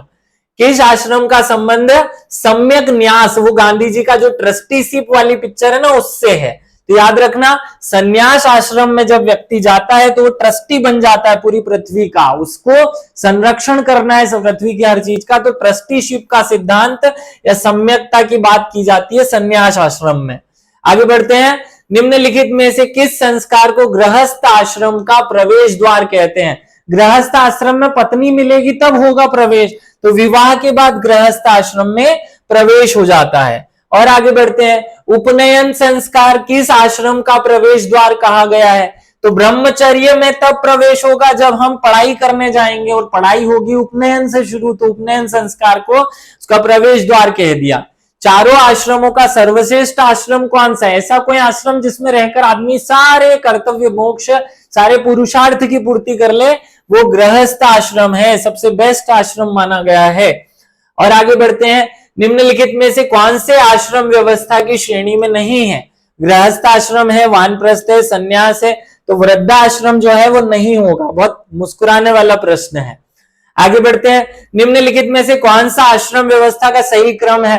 देखो, सबसे पहले ब्रह्मचर्य आता है, फिर गृहस्थ आता है, फिर वानप्रस्थ और फिर संन्यास। तो जो ये बी ऑप्शन है ये आपका सही हो जाएगा। और आगे बढ़ते हैं, अगले प्रश्न पे आते हैं। वह आश्रम कौन सा है जिसमें इंद्रियों पर नियंत्रण रखकर बौद्धिक विकास पर बल दिया जाता है? तो बुद्धि का विकास जो है ब्रह्मचर्य धारण करने पर होता है, तो ब्रह्मचर्य आश्रम बौद्धिक विकास पर बल देता है। और आगे बढ़ते हैं। निम्नलिखित में से वह आश्रम कौन सा है जो धर्म, अर्थ और काम की पूर्ति करता है? तो काम की पूर्ति गृहस्थ आश्रम में होती है, इसलिए ये तीनों आश्रमों का या सारे आश्रमों का बाप है, सबसे बेस्ट आश्रम माना गया है। महाकवि कालिदास ने अपनी पुस्तक रघुवंशम में आश्रम को या गृहस्थ आश्रम को किस नाम से जाना? तो उन्होंने इसकी तारीफ करते हुए बताया कि ये सारे काम कर देता है, तो सर्व काराम रक्षकम आश्रम बताया गया, याद रखना। और आगे बढ़ते हैं। वानप्रस्थ आश्रम का पालन करने वाले मनुष्य क्या कहलाते हैं? तो वानप्रस्थ जो आश्रम का पालन करते हैं वे वेखानस कहलाते हैं। क्या कहलाते हैं? वेखानस कहलाते हैं। और आगे बढ़ते हैं। जैन धर्म का संस्थापक किसे माना जाता है? तो जो पहले तीर्थंकर हुए ऋषभदेव, उन्होंने जैन धर्म की स्थापना की थी, तो जैन धर्म का स्थापक या संस्थापक जो है वो ऋषभदेव को कहते हैं। जैन धर्म का वास्तविक संस्थापक कौन है भैया? जैन धर्म का वास्तविक संस्थापक 24वें तीर्थंकर अर्थात महावीर स्वामी है, जिन्होंने जैन धर्म को जैन का स्वरूप दिया, इससे पहले जैन रूप में नहीं था। आगे बढ़ते हैं। जैन धर्म में कुल कितने तीर्थंकर हुए हैं? जैन धर्म में कुल कितने? 23 तीर्थंकर, 24 तीर्थंकरों की व्यवस्था है, 24 तीर्थंकर हुए हैं जैन धर्म में। और आगे बढ़ते हैं। जैन धर्म के अंतिम तीर्थंकर कौन थे? अंतिम तीर्थंकर थे भैया महावीर स्वामी। 23 में पहले ऋषभदेव, 23वें पार्श्वनाथ और 24वें महावीर स्वामी, हमें याद रहे।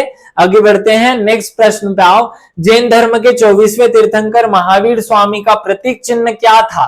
तो प्रतीक चिन्ह महावीर स्वामी है ना, सबका स्वामी सिंह होता है, जंगल का राजा शेर है, तो स्वामी सिंह है। आगे बढ़ते हैं। महावीर स्वामी का जन्म कब और कहां हुआ? महावीर स्वामी का जो जन्म है वो कुंडग्राम में हुआ था। कुंडग्राम में 540 ईसा पूर्व वैशाली के कुंडग्राम में इनका जन्म हुआ था। जैन धर्म के 24वें तीर्थंकर महावीर स्वामी की माताजी का नाम क्या था? इनकी माताजी का नाम क्या था? त्रिशला, याद रखना। और वहां बौद्ध में भी नाम आता है, लेकिन वो नाम यशोदा से जोड़ लेना है। निम्नलिखित में से कौन सा महाव्रत महावीर स्वामी द्वारा जोड़ा गया? देखो, पंच महाव्रत की बात है, 4 ऋषभदेव ने जोड़ दिए थे, 5वां ब्रह्मचर्य जो है वो इन्होंने जोड़ा था। तो याद रखना, ब्रह्मचर्य आश्रम को इन्होंने या उसका एक महाव्रत के रूप में जोड़ा था। निम्नलिखित में से कौन से तीसरे जैन तीर्थंकर हुए हैं? जल्दी से बताओ कि भैया तीसरे जैन तीर्थंकर कौन हुए हैं? तो तीसरे जो जैन तीर्थंकर हैं वो संभव हुए हैं। तीसरा जो है, 3 लोग जाते हैं तो काम उल्टे हो जाते हैं, लेकिन फिर कभी कभी काम संभव भी हो जाते हैं। तो संभव जो है उन्हें हमने तीसरे जैन तीर्थंकर कहा है। आगे बढ़ते हैं, संभवनाथ के बाद आते हैं। जैन कीर्ति स्तंभ चित्तौड़गढ़ किस जैन तीर्थंकर को समर्पित है? बताइए जल्दी से कि कौन सा एक जैन तीर्थंकर है जिसे कीर्ति स्तंभ माने चित्तौड़गढ़ का जो कीर्ति स्तंभ है वो समर्पित किया गया है। अब याद रखिएगा अजीतनाथ। तो जो देखो कीर्ति कब फैलती है? जब आप जीत जाते हैं। तो अजीतनाथ जो है उनको कीर्ति स्तंभ के प्रवर्तक के रूप में याद किया जाता है। आगे बढ़ते हैं, निम्नलिखित में से अवसर्पणी काल के प्रथम तीर्थंकर कौन थे? तो जो ऋषभ देव थे उन्हें अवसर्पणी काल के प्रथम तीर्थंकर माना जाता है। ये पॉइंट याद रखना है। और आगे बढ़ते हैं, ऋषभ देव के पिता कौन थे? तो ऋषभ देव के पिता हमने बोला नाभिराज थे, जिनके पुत्र ऋषभ देव और उनके पुत्र भरत के नाम पर भारत का नाम भारत पड़ा। और आगे बढ़ते हैं, श्रवणबेलगोला में गोमतेश्वर की विशाल प्रतिमा जो है वो किसने स्थापित कराई है? कौन से राजा ने स्थापित कराई थी? तो चामुंड राय द्वारा उस मूर्ति की विशाल प्रतिमा की स्थापना श्रवणबेलगोला में की गई थी। और आगे बढ़ते हैं, भागवत पुराण में भगवान विष्णु का अवतार किसे माना गया है? तो भागवत पुराण में ऋषभ देव को विष्णु का अवतार माना गया है। ऋषभ देव याद रखना, ये प्रश्न इंपॉर्टेंट है। ऋषभ देव को अवतार माना गया है। आगे बढ़ते हैं, निम्नलिखित में से कौन से तीर्थंकर भगवान कृष्ण के चचेरे भाई माने गए हैं? तो जिनका नाम भी याद ना हो वो नेमीनाथ। नाम भी नहीं याद है फिर भी है नाथ, तो नेमीनाथ। कृष्ण के चचेरे भाई का नाम याद है क्या आपको? नहीं होगा ना नाम याद, तो नेमीनाथ। आगे बढ़ते हैं, निम्नलिखित में से किस तीर्थंकर को महिला रूप में स्वीकार किया गया? तो महिला है मल्ली, तो मल्लीनाथ जो है वो महिला तीर्थंकर के रूप में स्वीकार की जाती है। और आगे बढ़ते हैं, निम्नलिखित में से किस तीर्थंकर को तमिल परंपराओं में अरुगन या अरुगन देव के रूप में पूजा जाता है? तो ऋषभ देव को ही अरुगन या अरुगन देव के रूप में पूजा जाता है, ये याद रखिएगा। और आगे बढ़ते हैं, जैन साहित्य को क्या कहा जाता है? जैन साहित्य को आगम कहा जाता है। क्या कहा जाता है? आगम कहा गया है जैन साहित्य को। और आगे बढ़ते हैं, जैन ग्रंथ कल्पसूत्र के लेखक कौन है? तो जैन ग्रंथ जो है कल्पसूत्र उसके लेखक हैं भद्रबाहु, क्योंकि बाहु में ले लो कल्प, कल्प माने समय बीत रहा है, जिसको बाहु में ले लो। और आगे बढ़ते हैं, बुद्धत्व की प्राप्ति हेतु बोधिसत्व को कितनी परिमिताएं जो हैं वो पूरी करनी पड़ती थी? तो यहाँ ऑप्शन थोड़े से गलत डल गए हैं। बोधिसत्व बनने के लिए 10 परिमिताओं का वर्णन चाहिए या 10 परिमिताएं पूरी करनी पड़ती थी, याद रखिएगा। आगे बढ़ते हैं, अगले प्रश्न पे आते हैं, निम्नलिखित में से करुणा का बोधिसत्व किसे माना जाता है भैया? तो करुणा का बोधिसत्व किसे स्वीकार किया गया है? आपको याद रखना है, जो करुणा का बोधिसत्व है वो अवलोकितेश्वर को स्वीकार किया गया है। किसे? अवलोकितेश्वर को हमने करुणा का बोधिसत्व स्वीकार किया है। आपको याद रखना है, ये जो छोटे छोटे प्रश्न हैं ये हमारे लिए परेशानी का सबब ना बने, इसलिए ऐसे प्रश्नों में विशेष ध्यान दिया जाए। आगे बढ़ते हैं, अगला जो प्रश्न है, आपको अवलोकितेश्वर का नाम याद रखना है। अगला जो प्रश्न है कि भविष्य का बोधिसत्व किसे कहा जाता है? भाई बताओ, बोधिसत्व में भविष्य का बोधिसत्व किसे कहा जाता है? तो भविष्य में जो भी बोधिसत्व आएगा वो हमारा मित्र होगा, तो मैत्रेय को भविष्य का बोधिसत्व स्वीकार किया जाता है। कौन है मैत्रेय? भविष्य का बोधिसत्व। आगे बढ़ते हैं, निम्नलिखित में से बौद्ध धर्म के शाक्य मुनि त्रिमूर्ति में कौन शामिल नहीं है? मतलब इसमें से 3 जो लोग हैं वो शामिल होंगे और एक व्यक्ति जो है वो शामिल नहीं होगा। तो ये जो क्षितिगर्भ हैं इनको त्रिमूर्ति में शामिल नहीं करते, जबकि बुद्ध, मंजूषी और सामंत भद्र इनको त्रिमूर्ति के रूप में माना गया है, स्वीकार किया गया है। और अगले प्रश्न पे आते हैं, निम्नलिखित में से किसे लाफिंग बुद्धा के या बोधिसत्व के अवतार के रूप में स्वीकार किया गया है?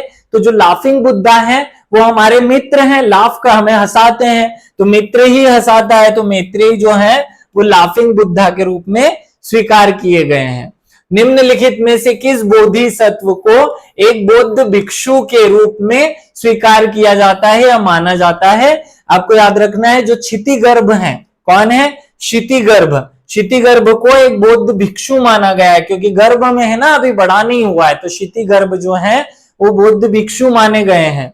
निम्नलिखित में से अभ्यास और ध्यान का बोधिसत्व किसे स्वीकार किया जाता है? कौन सा ऐसा बोधिसत्व है जो अभ्यास और ज्ञान का बोधिसत्व है? तो सामंत भद्र को हम क्या करते हैं?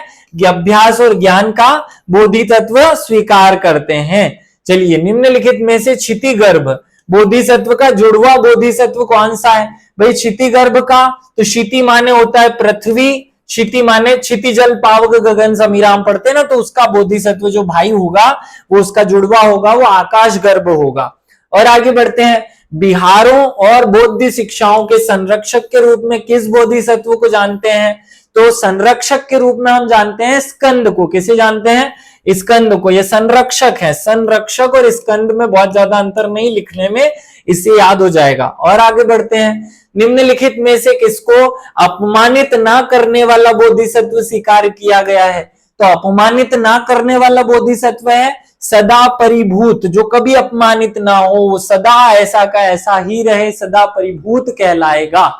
और आगे बढ़ते हैं, अगले प्रश्न पे आते हैं, निम्नलिखित में से कौन सा बोधिसत्व बुद्ध की शक्ति का प्रतिनिधित्व करता है, प्रतीक का प्रतिनिधित्व करता है?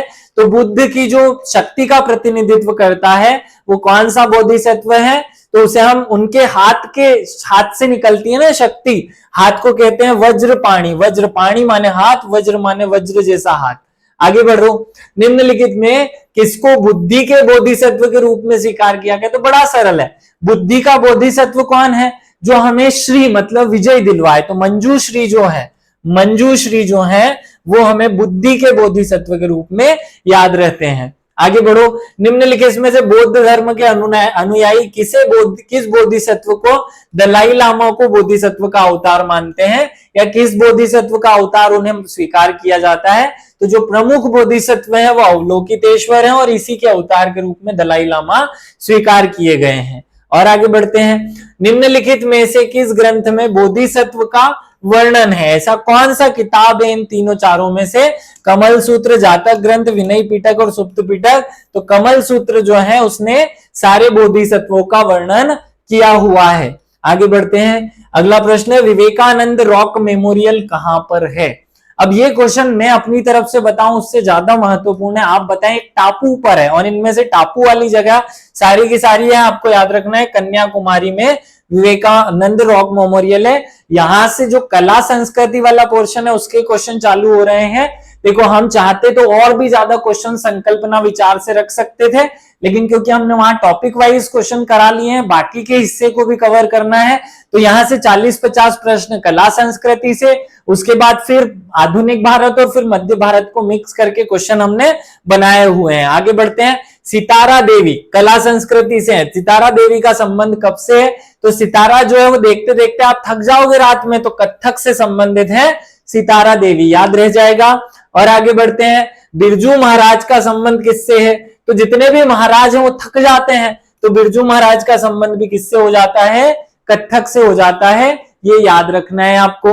और आगे बढ़ते हैं, पंडवानी किस राज्य का लोक नृत्य है? आपको याद रखना है, पंडवानी मतलब पटवानी मतलब पढ़ानी है, तो 36 का आंकड़ा आपको हटाना पड़ेगा, छत्तीसगढ़ में है पंडवानी।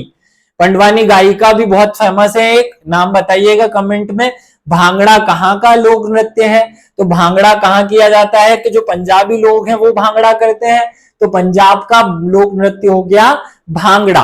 और आगे बढ़ते हैं, यक्षगान नामक जो नृत्य है वो कहाँ किया जाता है? तो यक्ष जो आदमी दक्ष है, यक्ष है, उस काम में वो बहुत नाटक करता है करने में, तो कर्नाटक आंसर हो जाएगा। और आगे बढ़ते हैं, बिहू कहाँ का लोक नृत्य है? तो बिहू जो है वो असम का लोक नृत्य है। कहाँ का है? असम का बिहू है, याद रखना। अमीर खुसरो का वास्तविक नाम क्या था? अमीर खुसरो का मूल नाम था मोहम्मद हसन, मोहम्मद खुसरो, मोहम्मद हुसैन या मोहम्मद खान। तो मोहम्मद हसन जो है वो अमीर खुसरो के मूल नाम से जाने गए। मूल नाम मोहम्मद हसन, मूल बाद में नाम पड़ा। गुरु नानक का वास्तविक नाम क्या था? अंगद था, लहना था, नानक था। तो इनका मूल नाम जो है वो नानक ही था, याद रखना। मूल नाम नानक के नाम से ही याद रखना है। कच्ची पूड़ी, कच्ची पूड़ी कौन बना देगा? अंधा बना देगा। कच्ची पूड़ी किस राज्य की नृत्य शैली है? अंधों की। अंधे जो कब पूरी बनाएंगे तो कच्ची बनेगी, कच्ची पूड़ी हो जाएगा। और आगे बढ़ते हैं, मोहिनी अट्टम नृत्य शैली की उत्पत्ति किस राज्य में हुई? तो मोहिनी अट्टम जो है वो केरल में हुई है। कहां पे हुई है? केरल में। सुंदर सुंदर लड़कियां हैं बहुत सारी, इसलिए वहां से मान लो जोड़ना है हमको तो कैसे भी। और आगे बढ़ते हैं, कथक भारत के किस भाग का प्रमुख नृत्य है? आपको मैंने मैप बनाकर बताया था कि जो उत्तर भारत का हिस्सा है वहां पर यहां पर कथक किया जाता है, तो उत्तर भारत का प्रमुख नृत्य है कथक। और आगे बढ़ते हैं, कथकली नृत्य किस राज्य का है? कथकली कहां का है? कली केरल में है। अच्छी लड़कियों से जोड़ लिया हमने बार बार, वहां से ऐसा ही कोड बनाना है।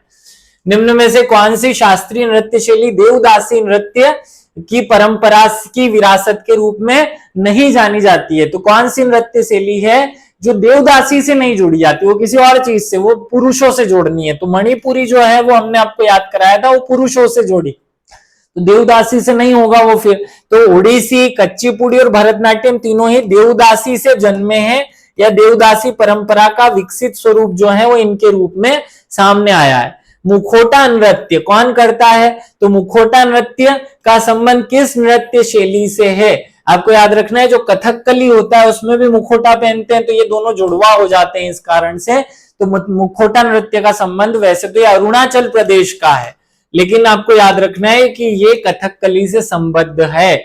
आगे बढ़ते हैं, नौटंकी कहां प्रमुख रूप से किया जाता है? तो नौटंकी करते हैं यूपी के लोग। कहां के? यूपी के लोग करते हैं नौटंकी। आगे बढ़ते हैं, लावणी नृत्य कहां किया जाता है? तो महाराष्ट्र में लावणी किया जाता है। कहां किया जाता है? महाराष्ट्र में। और आगे बढ़ते हैं, हिंदुस्तानी संगीत का सर्वाधिक प्राचीन घराना कौन सा है? भैया कौन सा घराना जो है वो हिंदुस्तानी संगीत का सबसे पुराना है, जो मध्य प्रदेश में है? इनमें से मध्य प्रदेश का एक ही आंसर होगा, ग्वालियर। खैर ये उसकी उप शास्त्रीय शाखा से संबंधित है, लेकिन सबसे पुराना इसी को माना जाता है। आगे बढ़ते हैं, ध्रुपद गायकी के लिए कौन सा है? तो घराना प्रसिद्ध है। तो ध्रुपद हमारे मध्य प्रदेश के गायक जो रहे हैं उन्होंने गाया, ग्वालियर घराना इसी के लिए फेमस है। और आगे बढ़ो, पंडित भीमसेन जोशी। तो भीमसेन जोशी जो है ये क्या करते हैं? भीम है ना, ये भीमसेन जोशी क्या करेगा भैया? तो भीमसेन जोशी जो है वो हमारे प्रमुख रूप से एक गाना गाने वाले व्यक्ति हैं। कौन सी गायन शैली है? हिंदुस्तानी गायन शैली के गायक हैं भीमसेन। जोश में आकर के गाएगा। गायन की ध्रुपद शैली का आरंभ किसने किया? तो हमने आपको बताया था, हरिदास के दो शिष्य बेजू बावरा और तानसेन। तो हरिदास जो है वो उस शैली को शुरू करेंगे, स्वामी हरिदास इसका आंसर हो जाएगा। आगे बढ़ो, अमजद अली खान। अमजद अली खान निम्नलिखित में से किस संगीत वाद्य से संबंध है? तो अमजद अली खान क्या बजाते हैं? भैया मैंने आपको रटवाया हुआ है कि अमजद अली खान क्या कराते हैं। अमजद अली खान जो है वो सरोद वादक है। क्या करते हैं? सरोद वादक है। तो सरोद वादक कौन है? अमजद अली खान। आगे बढ़ो, पन्ना लाल घोष। हमने बांसुरी में हीरे लगाए थे, पन्ना लगाया था, मणि लगाया था, हरिप्रसाद चौरसिया मणि भी था। तो सब बांसुरी बजाते हैं, हरिप्रसाद चौरसिया, पन्ना लाल घोष, मणिलाल मुंशी वाले। जो जाकिर हुसैन क्या करते हैं? जाकिर हुसैन बजाते हैं तबला। मैंने एक एडवर्टाइज भी बताया था, वो वह ताज आहा ताज चाय वाला। और आगे बढ़ते हैं, छठ पर्व किस देवता की पूजा करते हैं भैया? तो दुर्गा माता की पूजा करते हैं। किसकी पूजा करते हैं छठ पर्व पर? दुर्गा माता की पूजा करते हैं। रविशंकर को निम्न में से किस वाद्य यंत्र को बजाने के लिए विशिष्टता प्राप्त है? श्री श्री रविशंकर वाले रविशंकर नहीं, ये हैं सितारा बजाने वाले। सितारा है ना एक, रविशंकर कौन है? ये सितारा बजाते हैं। तो सितार वादक रविशंकर, विलायत खान, निखिल बनर्जी सब बताए हुए हैं मेरे। संगीत तंत्र यंत्र सितार जो है वो किन चीजों से मिलकर के बना है? तो सितार जो है वो वीणा और तंबूरे का कॉम्बिनेशन है। किसका? वीणा और तंबूरे को मिलाया तो सितार बना है, ये याद रखना, ये याद नहीं होगा आपको। गुदाई महाराज। गुदाई महाराज क्या करते हैं? तबला बजाते हैं। क्या करते हैं? गुदाई महाराज तबला बजाते हैं। तो गुदाई महाराज का संबंध किस वाद्य यंत्र से है? तबले से है। दुष्यंत को प्रेम पत्र लिखती शकुंतला, ये एक फोटो है। दुष्यंत को प्रेम पत्र लिखती शकुंतला का चित्रण किसने किया है? याद रखना, राजा रवि वर्मा का एक बहुत फेमस चित्र है, दुष्यंत का चित्र बनाती हुई शकुंतला। बहुत महत्वपूर्ण है, ये याद रखना। बाघ की गुफाएं प्रसिद्ध क्यों है भैया? चित्रकारी के लिए प्रसिद्ध है। किसके लिए? चित्रकारी के लिए। अमृता शेरगिल किस रूप में प्रसिद्ध हैं? अमृता शेरगिल चित्रकार हैं। चित्रकारी पर अमृता शेरगिल पुरस्कार और फेलोशिप भी मध्य प्रदेश में दी जाती है। तो अमृता शेरगिल जो है वो चित्रकार हैं। और आगे बढ़ते हैं, लोक चित्रकला की मधुबनी शैली कहां पर चलती है भैया? लोक चित्रकला की मधुबनी शैली कहां चलती है?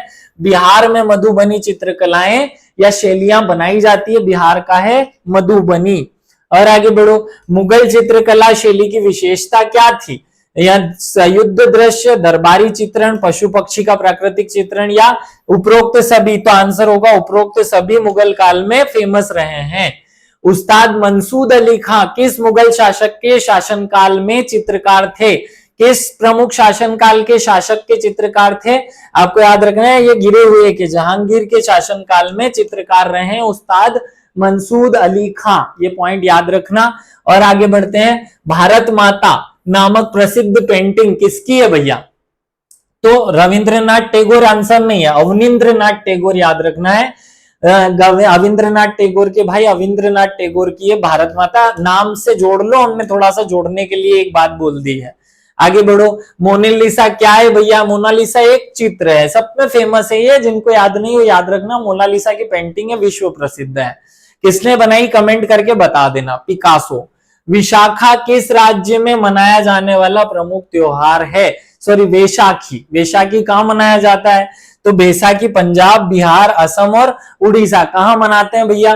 तो बैसाखी जो है वो हम सबको पता है कि बैसाखी कहां मनाई जाती है? पंजाब में बैसाखी मनाई जाती है। गुड़ी पड़वा, गुड़ी पड़वा कहां मनाते हैं? वो गुड़ी पड़वा पर हम बनाते हैं ना पूरनपोली, पूरनपोली बनाते हैं महाराष्ट्र के लोग। तो गुड़ी पड़वा कहां का त्योहार है? महाराष्ट्र का है। और आगे बढ़ते हैं, विशु। विशु कौन सी जगह का त्योहार है या अधिकतर कहां पर मनाया जाता है? तो विशु त्योहार जो है वो सबसे दक्षिण में, साउथ में मनाया जाता है। विशु, विशु विश करना है ना तो केरल में मनाना है। किसको विश करोगे? सुंदर लड़की को। वो कहां रहती है? केरल में रहती है। ओणम कहां का त्योहार है? ओणम भी केरल का त्योहार है, याद रखना। विशु भी केरल का है, ओणम भी केरल का है।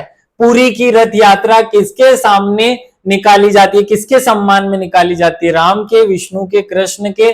कृष्ण, बलराम और सुभद्रा। किसके सम्मान में? तो याद रखना कृष्ण, सुभद्रा और बलराम के सम्मान में ये यात्रा निकाली जाती है। अगर आपने ध्यान दिया हो तो हम क्वेश्चन नंबर 500 पर पहुंच चुके हैं। अब हमारे बाद क्वेश्चन नंबर 2 1 से लेकर 288 तक राजेंद्र सर आपको इसी को कंटिन्यू करने वाले हैं। वो 500 के बजाय फिर यहां से 1 नंबर से क्लास को शुरू करेंगे। आप सब लोगों को 500 एमसीक्यू लगाकर अपने आप को परफेक्ट बनाना है। सबको विशेष रूप से धन्यवाद इस क्लास को अटेंड करने के लिए। Thank you.